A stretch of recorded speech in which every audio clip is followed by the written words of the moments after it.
Well, February is American Heart Month, and now is the right time to learn about your own heart's health, how you can prevent heart disease, and much more. And our sponsors, the Heart and Vascular Institute, can help. We want to welcome Dr. Tamam Mohammed, Dr. Amir Kaki, and Dr. Mahir Elder. Thank you all so much for being here. Thank you. Thank you for having me. Okay, so let's start with ways that we can improve our heart health. Dr. Mohammed, what can we do? So number one, I think healthy diet. Diet is a major component in protecting our heart, reducing the risk of heart attacks.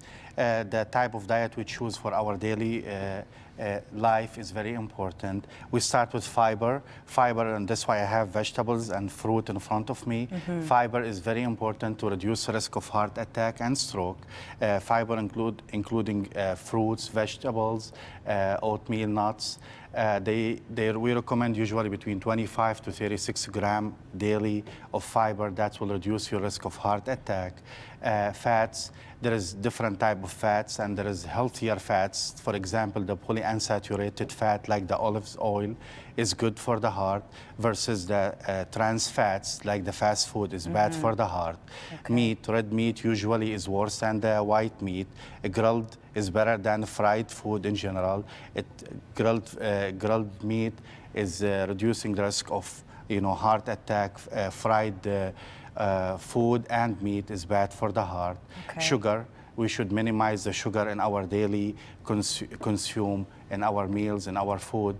Sugar is not good for the heart. It increases your blood sugar. It increases the risk of heart attacks. So I had an orange and almonds for breakfast. Am I starting the day off? You're doing very well. The right way? Okay. You're doing very well. And next, Dr. Kaki, what should we know about our hearts? Yeah, so this is so the heart is actually an essential organ, as we all know. It actually is a pump. It's the size of your fist, if you ever wondered how big it was. And the function of this organ, which is the most important organ in the body, is to pump blood, oxygenated blood to your tissue. The left ventricle is what you see here, which is the chamber that pumps the blood through the entire body. It's a very powerful muscle. It does, as you can see, there's valves in the heart, and these valves, when functioning properly, allow blood to go in one direction.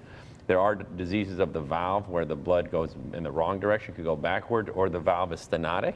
What does that mean? What does stenotic mean? The valve's supposed to open up like this, and the valve is unable to open. And these days we have methods. Historically, we used to have to open people's chest to fix these valve problems, and now we can go through your leg and fix it with a transcatheter. That's amazing. So, that's amazing. Well, just seeing the heart and getting just a little bit of understanding on how it actually works makes us more aware of what's going on inside of our bodies, because you hear all these things, but the visual is really powerful. Yeah. It's really powerful. So Dr. Elder, explain to us about and talk to us about some of the symptoms that we should be watching out for.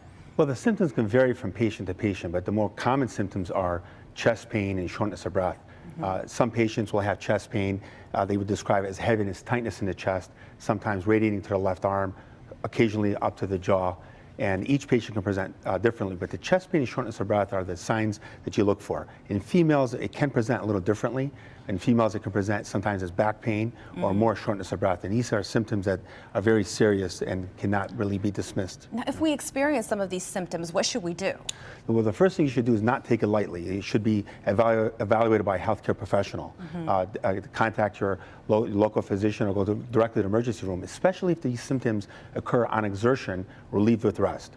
The reason why this occurs is because there's an occlusion in the vessel. So as Dr. Kaki described, there's a lack of blood supply. And this is a model that we can kind of show you where, if you can get a close-up on it, it's just a clogged up artery, just like a pipe.